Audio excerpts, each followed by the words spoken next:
Congratulations to you both. I wish you a happy married life in advance. You must stir it slowly like this to make it perfect for him. Now add a bit of pepper. Thank you so much, Mama. Is it really bad? Let's go to the hospital right now. Yes, it is.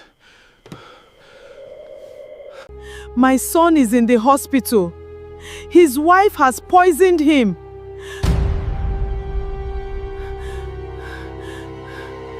My mother-in-law told everyone at church that I poisoned her son's food. I was not even there to hear it. I was sitting in a hospital corridor in the same blue Ankara she herself had gifted me for my last birthday, exhausted and frightened beside my husband's bed, and I only learned what she had said through a flurry of phone calls that afternoon, calls that made clear from the very first shaking voice on the line that whatever happened next, my name would never sit the same way in that community again.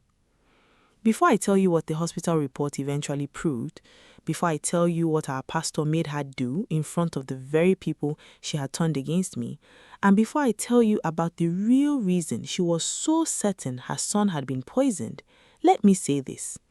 If you have ever been accused of something monstrous by someone who was terrified rather than malicious, stay with me until the end, because this story does not end where the accusation ends. It ends somewhere far more complicated and far more human than a simple lie.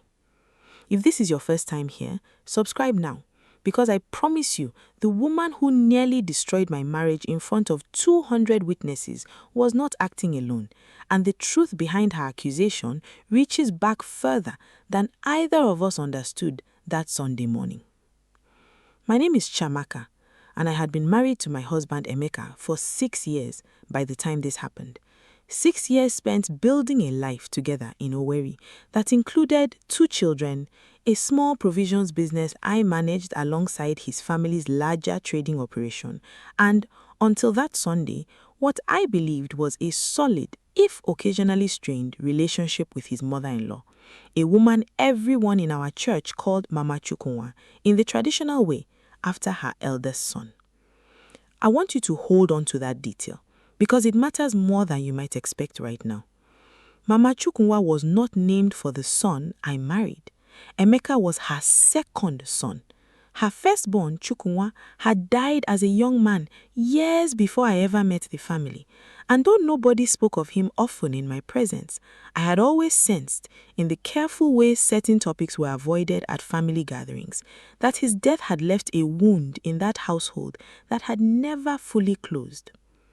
Emeka and I met at a wedding of all places, both of us guests of the couple rather than each other's connection, seated by chance at the same table during the reception. And I remember being struck first by how patiently he listened when I spoke, a quality I would come to rely on heavily over the years that followed. We dated for 2 years, a courtship marked by the ordinary joys and frictions of 2 people from different backgrounds learning each other. His family more traditional and closely knit than mine, my own family somewhat smaller and more scattered across different cities for work. I remember my own mother's careful questions when I first told her I intended to marry into a family as prominent in their local trading community as Emeka's. Questions about whether I understood the particular expectations that came with marrying into a household where the mother-in-law held real, visible authority over family affairs. Questions I answered with the easy confidence of a woman who believed her own patience and good faith would be enough to navigate whatever came. Our wedding itself, 6 years before this story began, was a joyful, sprawling affair. And I remember Mama Chukwuma herself dancing at the reception with a warmth that had genuinely moved me at the time, welcoming me formally into the family with a blessing spoken over both of us that I still remember word for word even now. Our first few years of marriage were not without their ordinary difficulties, learning to run our small household together, navigating the arrival of our first child while I was still building my provisions business, the usual negotiations every young couple walks through. But I never once in those early years doubted that I had married into a family that, however occasionally demanding, genuinely wanted good things for me. My relationship with Mama Chukwuma had never been effortless, but it had also never until that Sunday felt dangerous. She was a woman who ran her household and her opinions with equal firmness, the kind of mother-in-law who inspected your cooking without asking permission and offered corrections you had not requested. But underneath that sternness, I had witnessed real tenderness too. The way she doted on my children, the quiet pride in her voice when she introduced me to visitors as her hard-working daughter, the genuine concern she showed the 2 times I had fallen seriously ill during my pregnancies, once staying at my bedside for 2 full nights when a difficult delivery left me weak and frightened, holding my newborn son so I could finally sleep. I do not tell you this to paint her as blameless, because what she did to me that Sunday morning was not a small thing, and I will not pretend otherwise for the sake of a tidier story. But I tell you this because understanding who she was before that accusation matters enormously for understanding why she made it, and subscribe now if you want to follow this story all the way to a truth that surprised even me. The trouble began 3 weeks before that Sunday, when Emeka started complaining of a burning pain in his stomach that came and went unpredictably, worse at night, worse when he had gone too many hours without eating, a pattern that I now understand with the benefit of hindsight and a hospital report as the classic signature of a condition neither of us thought to suspect at the time. I remember those weeks as a accumulating worry rather than a single dramatic event. Emeka pushing his plate away halfway through dinner more nights than not, waking beside me with his hand pressed against his abdomen, growing thinner and more irritable in a way that alarmed me, but that he, in the stubborn way many Nigerian men treat their own health, kept insisting was nothing serious, just stress from the business, just something he would handle with prayer and patience. I noticed too during those weeks that he had begun keeping a small bottle of over-the-counter pain relief tablets in his jacket pocket, taking them more frequently than I had ever seen him need medication before, a detail that seemed unremarkable at the time, but that would later prove medically significant to understanding exactly how his condition had progressed as severely as it did.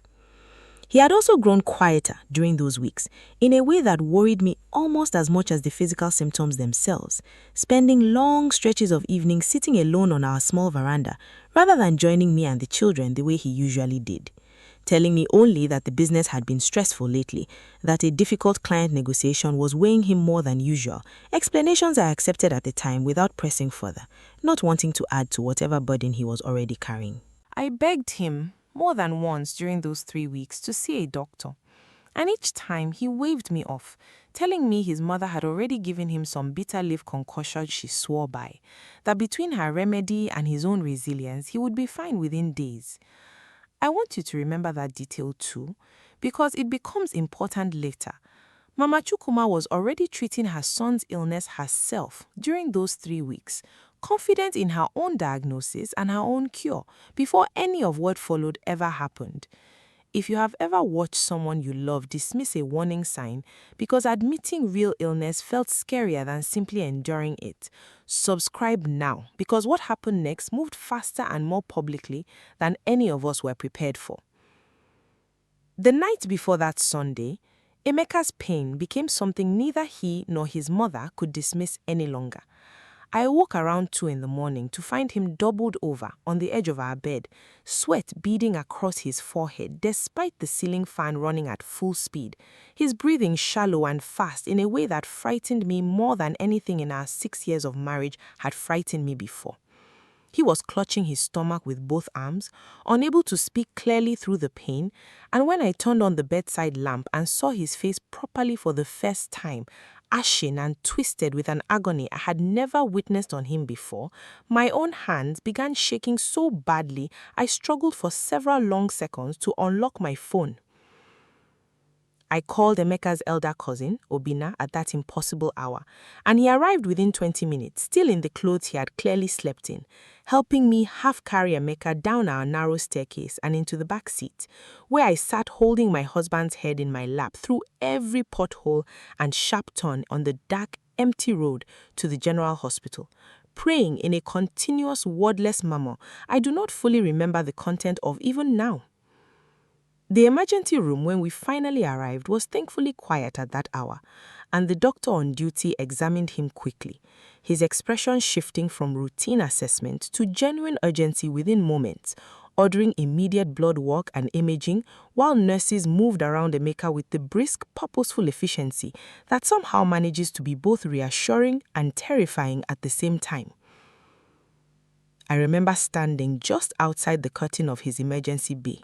unable to see much beyond glimpses of medical staff moving in and out, catching fragments of conversation I did not fully understand until the doctor finally stepped out to speak with me directly, explaining, cautiously, that Emeka's symptoms and initial scans suggested a possible perforation somewhere in his digestive tract, a phrase that meant almost nothing to me in that panicked moment, beyond the obvious fact that my husband was seriously, dangerously ill, and that whatever was happening inside his body required immediate, careful intervention if he was going to recover fully. I called Mama Chukwuma around 4 a.m. that morning, my voice shaking as I explained what little I understood of what was happening. And I remember the sharp, immediate edge of her own voice even in that first phone call, an edge I did not fully register as significant until many hours later, when that suspicion had already hardened into a public accusation in front of our entire congregation. Subscribe now, because what Mama Chukwuma said from that pulpit and the reason she felt certain enough to say it is the part of this story that changes everything you think you understand about her. Mama Chukwuma arrived at the hospital just after 6 that morning, and I remember the particular way she looked at me the moment she entered Emeka's ward,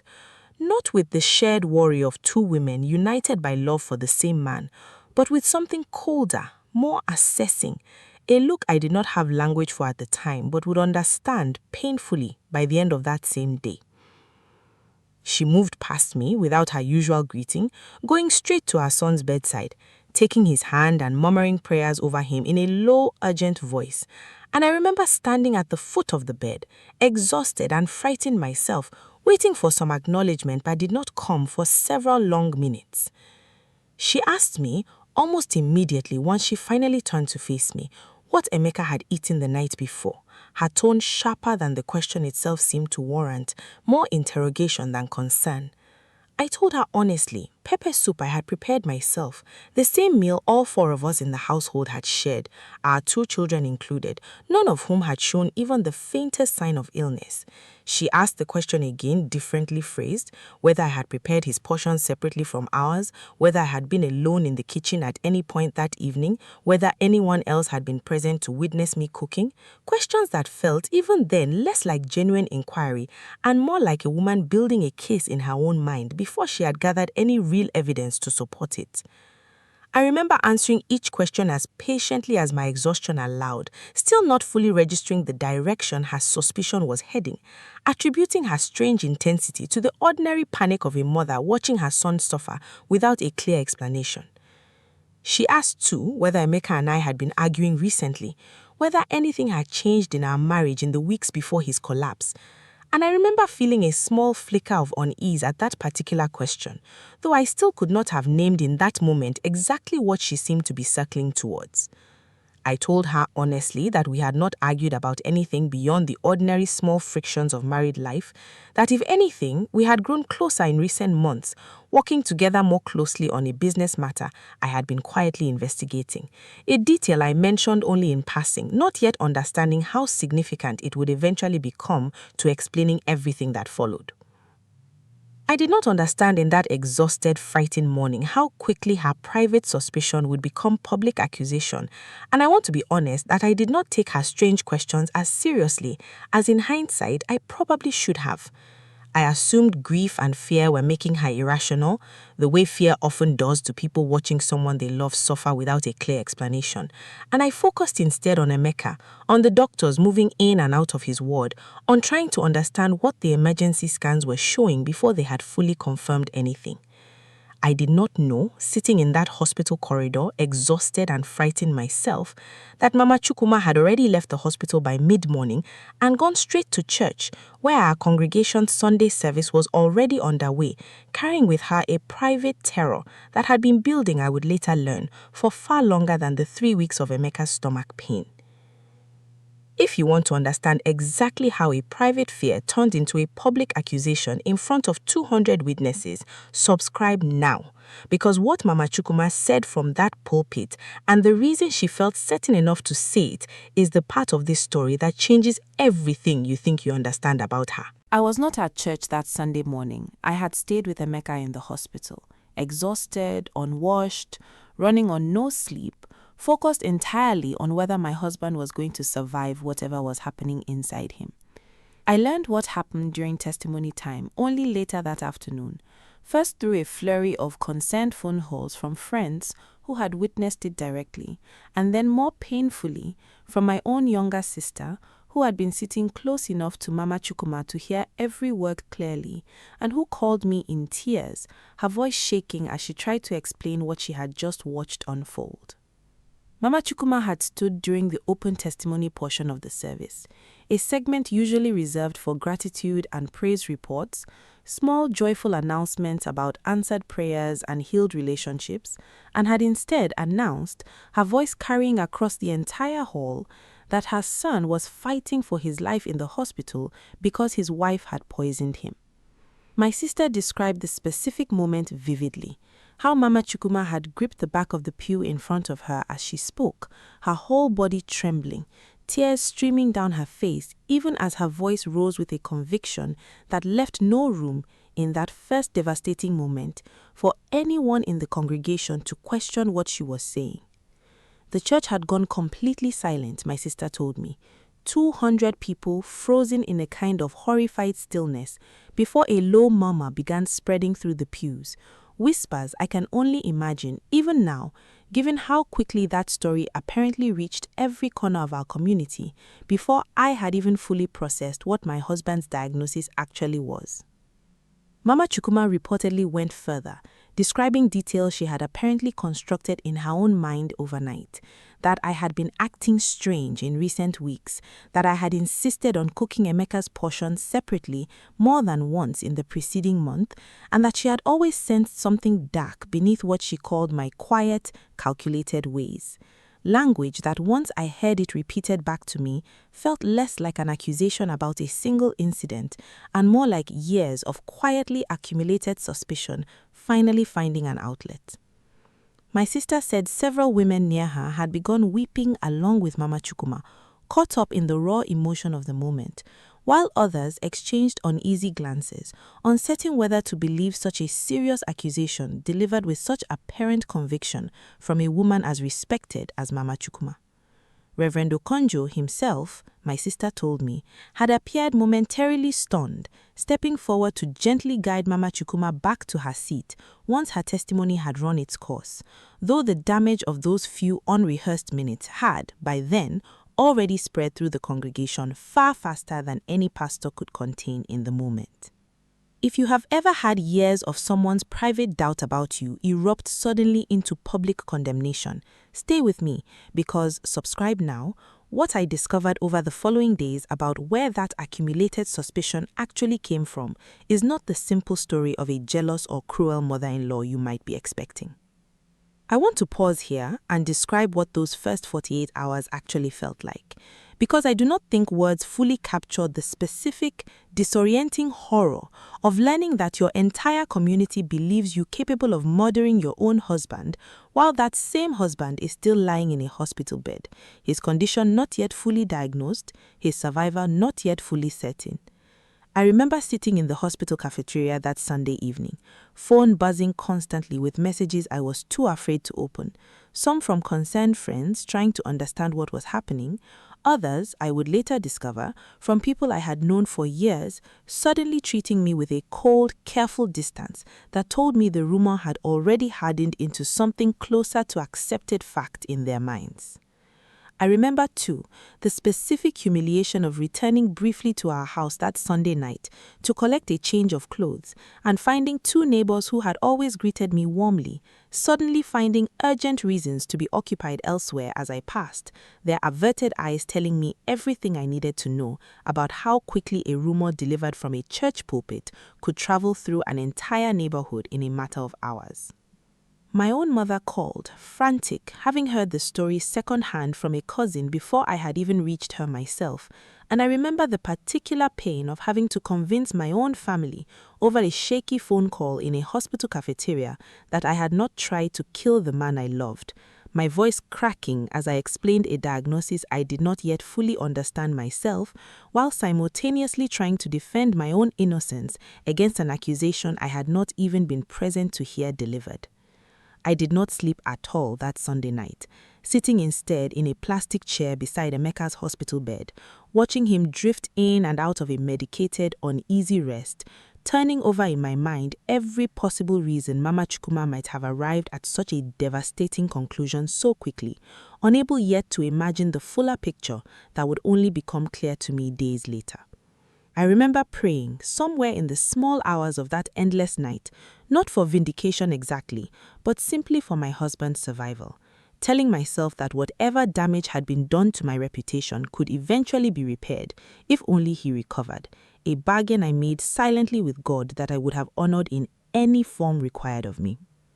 The doctors confirmed by Monday afternoon that Emeka was suffering from a severely perforated peptic ulcer, a condition that likely had been developing silently for months, possibly longer, exacerbated by stress, irregular eating patterns, and, the doctor mentioned this almost in passing, not realizing how significant it would become to my situation, an extended period of self-medicating with over-the-counter pain relief for what he had assumed was ordinary stomach discomfort, medication that, taken in the quantities and combinations he admitted to under careful questioning, is well known to aggravate exactly this kind of ulcer.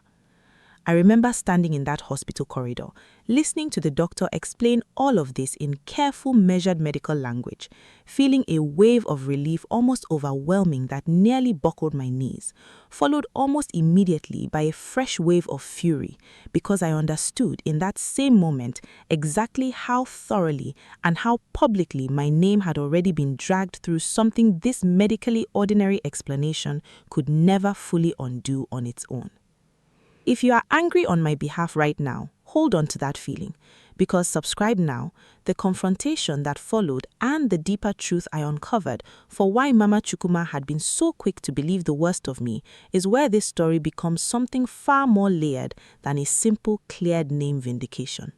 I confronted Mama Chukwuma 4 days after Emeka's admission. Once the hospital had confirmed his condition, and he was stable enough for me to leave his bedside briefly. And I want to be honest that I went into that conversation prepared for a fight. My hurt and anger sharpened by 4 days of public humiliation I had done nothing to deserve. I had rehearsed in the taxi on the way to her house every angry, righteous thing I intended to say. Every accusation of my own I felt entitled to level at a woman who had so carelessly destroyed something as precious as my reputation in front of everyone we both knew. What I found instead, sitting in her small parlor, was a woman who looked as though she had aged years in the space of a single week, her hands trembling slightly as she poured tea neither of us actually wanted, her eyes refusing to meet mine directly for the first several minutes of our conversation. The house itself felt different to me that afternoon, quieter than I had ever known it, the usual bustle of visiting relatives and church members noticeably absent, as though Mama Chukwuma herself had withdrawn from the community whose opinion she had once seemed to command so effortlessly. I told her plainly what the doctors had found, laid out the medical explanation in as much detail as I could remember, the perforated ulcer, the months of silent development, the aggravating effect of the pain medication he had been taking without her or my full knowledge, and watched her absorb it with an expression that was not quite relief and not quite shame, but some difficult, unresolved combination of both. She asked in a small voice I had never had her use before whether I could ever forgive her. And I remember sitting with that question for a long moment before answering honestly that I did not yet know, that forgiveness felt like something I could not simply decide in a single conversation, 4 days removed from watching my own community turn on me in an instant. It was during that conversation, haltingly, that Mama Chukwuma finally told me the fuller story behind her firstborn son's death. The story that had always hovered at the edges of our family's silences without ever being spoken aloud in my presence.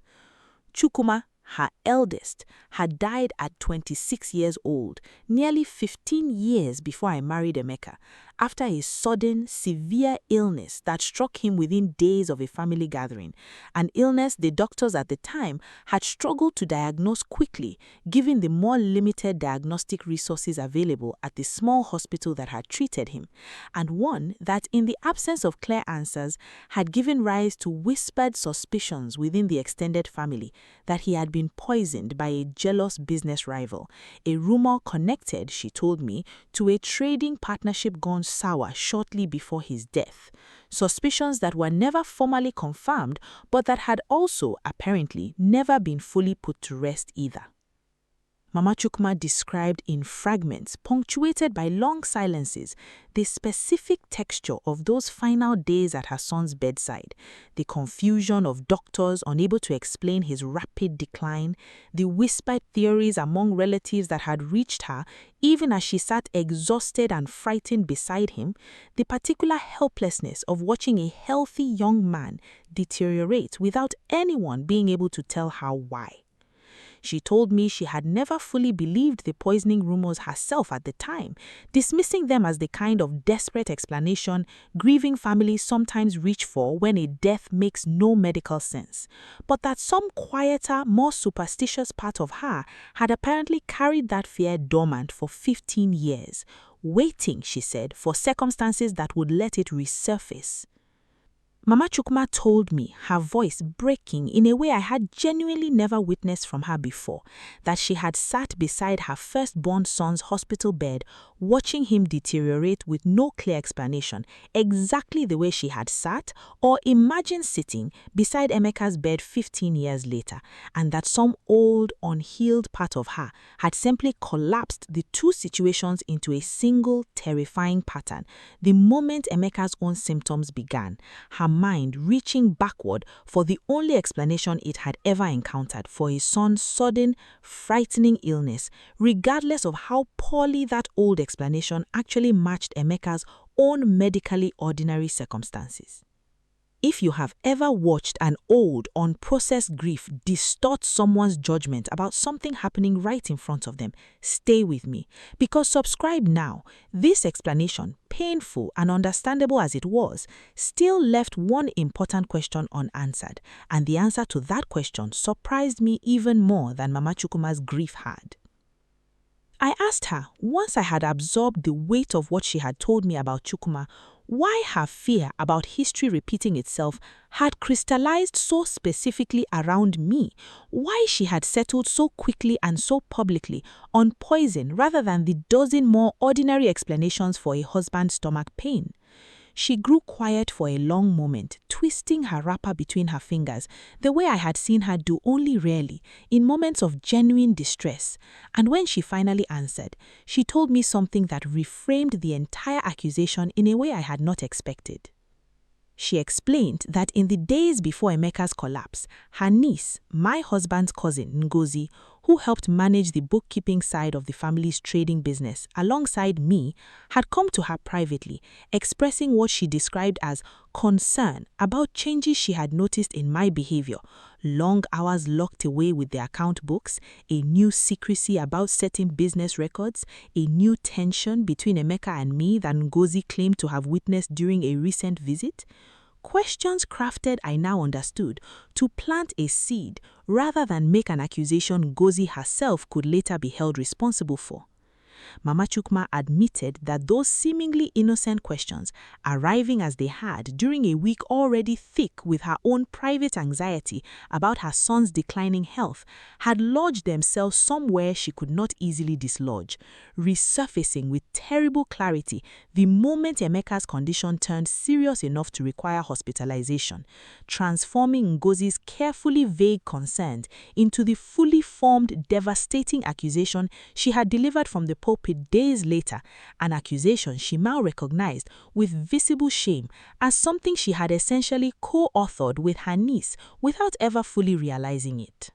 I sat with that revelation for a long moment before understanding fully crystallized, because I knew exactly what those long hours with the account books actually represented, and it had nothing to do with any tension between Emeka and me. Subscribe now, because what I had actually discovered in those account books, and why Ngozi seemed so determined to cast suspicion elsewhere before I could act on it, is the twist this story has been building toward from the very beginning. 3 weeks before Emeka's collapse, the same 3 weeks he had spent quietly suffering through undiagnosed stomach pain, I had discovered a persistent, carefully concealed discrepancy in the family trading business's accounts. Small but consistent sums diverted over nearly a year through a pattern of altered receipts and mislabeled expenses that, once I traced them properly, led directly back to entries made under Ngozi's authorization.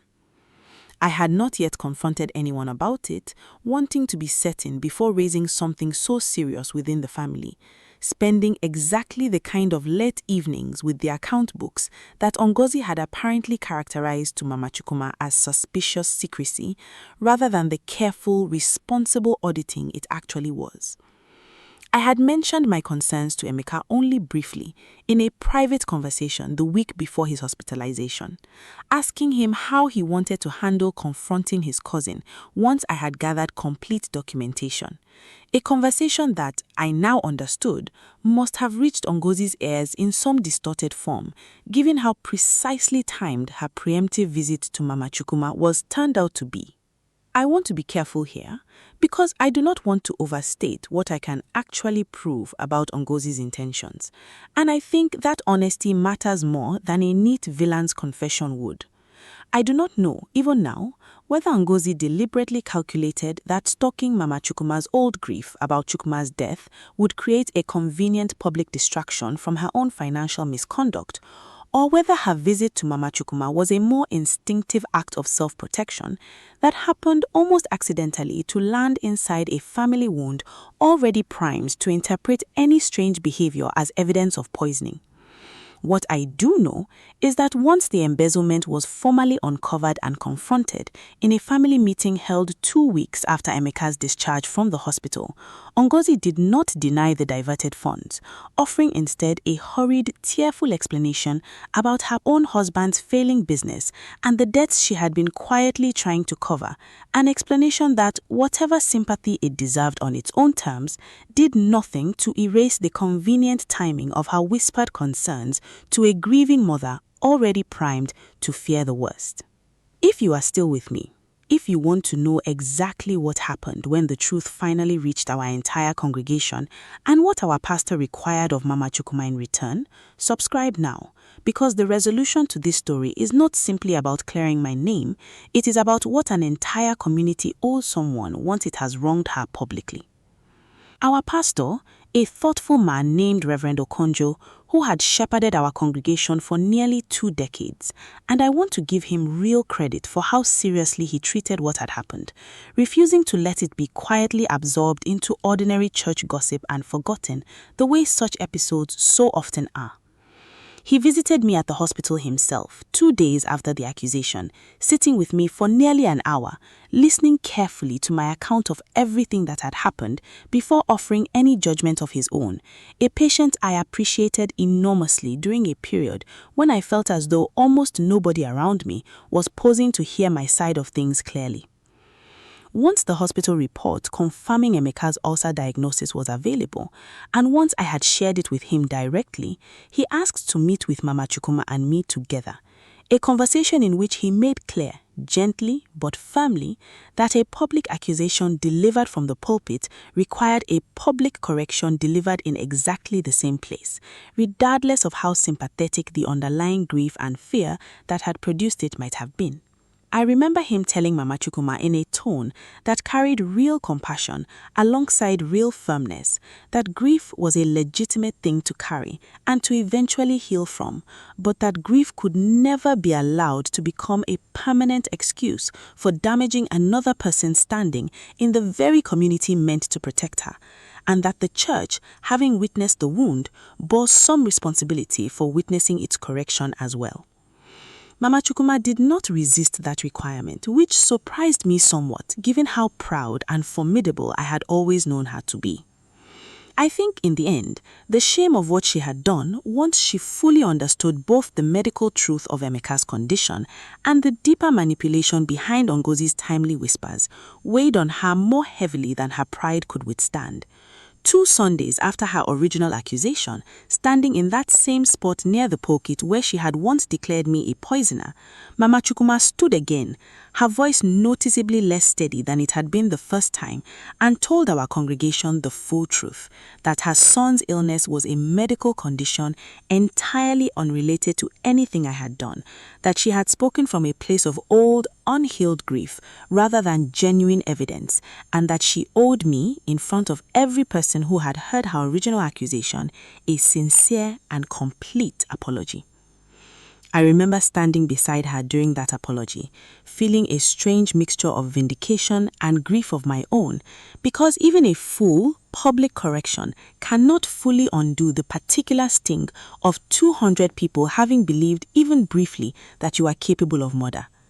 Mama Chukwuma's voice shook through most of her statement, and at one point she stopped entirely, unable to continue for several long seconds, until Reverend Okonjo placed a steadying hand on her shoulder and she gathered herself enough to finish. Her final words, "I was wrong, and I ask my daughter's forgiveness before all of you," landing in a silence even heavier than the one that had followed her original accusation weeks earlier. Several members of the congregation approached me afterwards, some apologizing for how quickly they had believed the accusation, others simply offering the kind of awkward, overwarm greeting people give when they are trying to compensate for a discomfort they do not know how to name directly.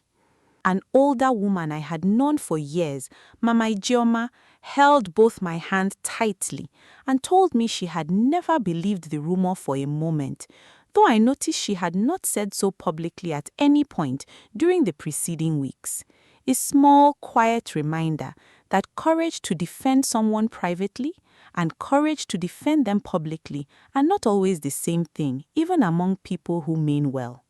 I accepted what grace I could from that Sunday, understanding that full restoration of reputation, unlike a hospital report, does not arrive all at once through a single formal correction, but slowly through months of ordinary interactions that gradually replace suspicion with familiarity again. If there is one thing I want you to take from everything I have shared with you today, it is this. Accusations born from real, unhealed grief can still cause devastating harm, and loving someone does not excuse you from the responsibility of verifying the truth before you speak it publicly, especially when speaking it publicly can never be fully unspoken again. I have forgiven Mama Chukwuma genuinely, understanding now the full weight of what she was carrying when she stood up that Sunday morning. But forgiveness and forgetting are not the same thing,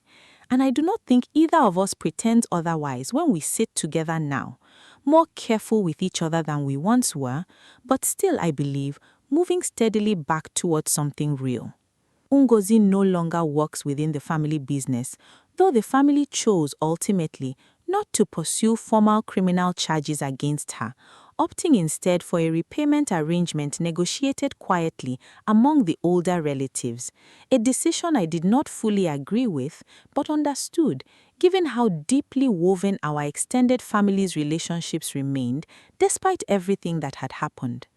Emeka recovered fully from his surgery within a few months, more careful now about his stress levels and his eating habits than he had ever been before, occasionally joking in the dry way he processes difficult memories that his stomach nearly cost him both his health and his marriage in the same terrifying week.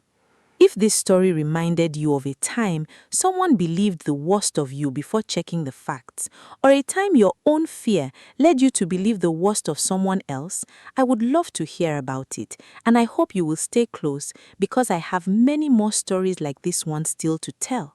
Subscribe before you go, not because I need the number to climb, but because somewhere out there, someone else is sitting in a hospital corridor right now, watching their reputation unravel over something they did not do. And maybe this story reaches them with the reminder that the truth, however long it takes, still has a way of finding its way back to the light.